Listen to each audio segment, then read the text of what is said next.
So there is another car I did also want to take a look at here in Motorfest, and this one is probably going to be the most controversial, I would say, ever in this entire game. If anybody is wondering, this is the brand new Cadillac that was added. In order to have this vehicle, you will need to have the Year 3 pass and the Year 1 or the Year 2 pass in order to unlock it. The second I logged on, the car basically showed up in my inventory, so I immediately went and looked at it. And yeah, this thing is funky. Now, I gotta admit, for a few different reasons, I don't know how people are going to take this car. Now, the biggest reason why I say that, bro, that looks kind of clean. I'm not gonna lie. Those wheels actually look kind of fire on there. Then again, though, the Cadillac wheels are also really nice. Like, they kind of look good. Now, the one thing about this car, though, I have to admit, I'm not sure how people will end up taking this thing. And the reason for that is, this is probably the most expensive real life money car in this entire game. And honestly, out of most racing games I have probably ever seen, bro. And also, I think I have decided on the wheels I'd like to put on this car, and I'm not sure how people are going to take this one. I can't wait to see the comments when people are like, Blocked, what are you doing, bro? What are you doing? Ion Metallic, Standard. Yeah, standard's fine. I'll go with standard. Let's do the black trim around there. And I think that's for both wheels. So front wheel, oh my, look at that. Yeah, no, I'm going to leave that the regular color there. Let's go over to the next thing. Wheel size, leave that. Rear's also the same size there. Let's apply it. Now, as I was saying, though, this car basically, it's a $60 hypercar, bro. And I'm sure people are like, Block, what in the world did you do to the wheels, bro? What did you do? Also, let's stance this thing a bit, shall we? I think we should bring out that wheel just a little bit. Let's apply it. Go to the back here. Let's lower that as well to right about there.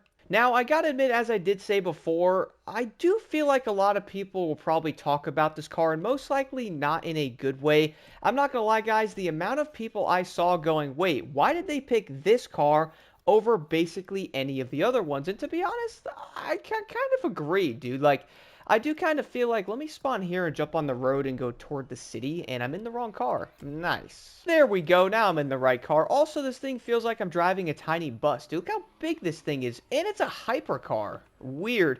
But as I was saying before, though, I do feel like a lot of people might not be the biggest fan of this car, and the reason for that is everyone's like, yo, why couldn't we get one of the other Cadillacs, which I'll show the photo everyone does want to see of the Cadillac they wanted to see in the game. And honestly, I kind of have to agree, though. Like, this car is a very odd choice, especially locking this thing behind the Year 3 pass and one of the other passes, man. Like, this is a $60 hypercar if you guys really think about it. Isn't that wild? In a game, this car is basically $60 to get your hands on. So, in a way, it is technically the most expensive car in the game in a way in order to get it. And probably, in a way, it could be the rarest because you have to own 2 passes to get this thing. Let's see the interior. Yeah, that looks exactly kind of how I thought it was going to look. And you know what? I'm kind of on a good road to do a quick top speed run here. Man, the interior. This car is so funky looking, bro. Like, I don't know how I feel about this thing, to be real. You know, nitrous it up. 301 miles an hour. Wow, that's quicker than I thought. I'll do another run on the other straightaway here in a second. But I don't know, man. Like, I do feel like it looks cool. And I can't drive either, so that's kind of a problem.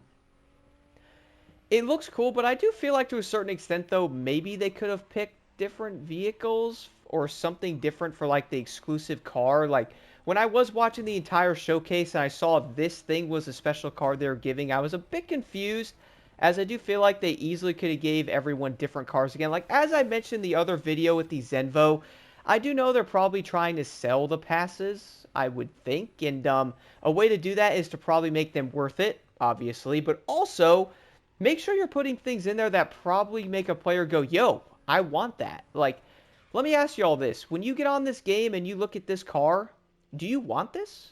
Like, do you want this thing? You know what I'm saying? Like, is this the car that you'd really want? Alongside even the Zenvo or one of those. Like, do you want this?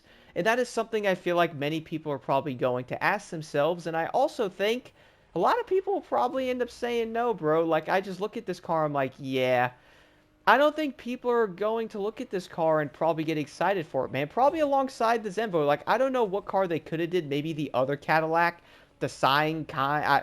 I don't know. Whatever that car is called. I'll show another photo of it on the screen here. I feel like maybe something like that. I mean, one car I personally would have loved to see, which I know would probably never happen, the Chrysler, the one from Midnight Club. You guys know what I'm talking about. Love that car. Never seen that thing anywhere. I think it was the ME412 or something like that. I absolutely love that car. Probably one of my favorite concepts ever. Thing was amazing, and I was kind of surprised it's not in this game. But then again, they picked some oddball vehicles, and I don't know. I think about this stuff because I do understand people are looking at the past as like, oh, is it worth getting? Like, I see that question everywhere. Is what you get in the past worth it? Are these cars worth it? And I feel like a lot of people, probably majority, maybe 90+%, will probably end up telling you no. Like, just being real. Like, I don't think people will end up agreeing that it is worth getting. And seeing a car like this one, dude, like, I figured I'd jump on here and talk about this because I had to give you guys my thoughts. As y'all know, again, I'm not going to sugarcoat stuff and all that, or, be like, oh my goodness, this is the coolest car ever. I can't do it. It's one of the funkiest looking cars ever. Like, if I stop real quick, my wheel choice will definitely have some comments, I'm sure. Kind of got like the Midnight Club vibe, I guess, with like the dub. Y'all know what I'm saying? Like, if I add a dub plate to the back, that would be kind of dope. But I feel like a lot of people might look at this car and go, yo, that's an expensive vehicle. Like, where's my Cadillac? Or, people might be like, where's the other Cadillac and stuff like that. And honestly, I kind of feel like they really should have used a different car for that, especially making it exclusive to owning two passes worth around $60, bro, in order to get this car on your account. Like that's kind of wild to me, man. Like everyone's making fun of Forza and different things for having like car packs, and yet we have cars like this one that cost $60. And speaking of car packs, they also added those into this game, but for existing cars in the game. Don't worry, I'll talk about that in a separate video. Do stay tuned for that, guys. But honestly, I don't want to keep yapping. Let me know your thoughts on this car being part of the Year 3 Pass and or the 1 and 2 year pass in order to get this thing. So we have pretty much the most expensive hypercar and most expensive car in the entire game. Funny part is, a while ago, I kind of thought that one Audi R8 was like the worst thing I've ever seen, being 20 bucks in order to get it, because you get the crew credits. But honestly, man, this thing might actually be worse. This thing is $60, which is absolutely wild to even get your hands on this thing. To be honest, I'm going to say it, I'm not really sure what Ubisoft was thinking with this one.